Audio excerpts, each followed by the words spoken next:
Wherever you go, whatever you do, throw a little at it. Omax, Vest and Briefs.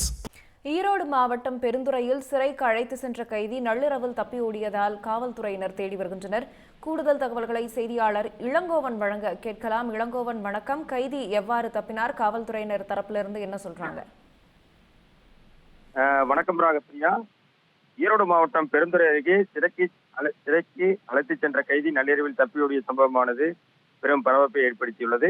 Salem அரிசிப்பாளையத்தைச் சேர்ந்த 30 வயது நரேஷ்குமார் கொலை மிரட்டல் உள்ளிட்ட வழக்குகளில் கைது செய்யப்பட்டு கோவை மத்திய சிறையில் அடைக்கப்பட்டுள்ளார். நேற்று கோவை மத்திய சிறையிலிருந்து சேலம் நீதிமன்றத்துக்கு அவரை போலீசார் அழைத்து வந்தனர். நீதிமன்றத்தில் ஆஜர்படுத்திய பின் நேற்று இரவு அவரை போலீஸ் வாகனத்தில் மீண்டும் கோவைக்கு அழைத்துச் சென்றனர். கோவை தேசிய நெடுஞ்சாலையில் பெருந்துறை அருகே துள்ளிப்பாளையம் என்ற இடத்தில் பாதுகாப்புக்காக வந்த உதவி ஆய்வாளர்கள் கோவிந்தசாமி, சுப்பிரமணி, ஓட்டுநர் பெருமாள், காவலர் ஜெகதீசன் ஆகியோர் தேநீர் அருந்துவதற்காக வாகனத்தை நிறுத்தியுள்ளனர். அப்போது காவலர்களை பலமாக கீழே தள்ளிவிட்டு நரேஷ்குமார் தப்பி ஓடினார்.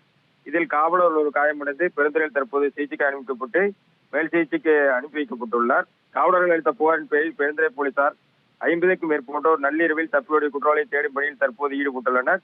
பெருந்துறையில் நள்ளிரவு குற்றவாளி தப்பியோடிய சம்பவமானது இந்த பகுதியில் பெரும் பரபரப்பை தற்போது ஏற்படுத்தியுள்ளது. ராகப்பிரியா,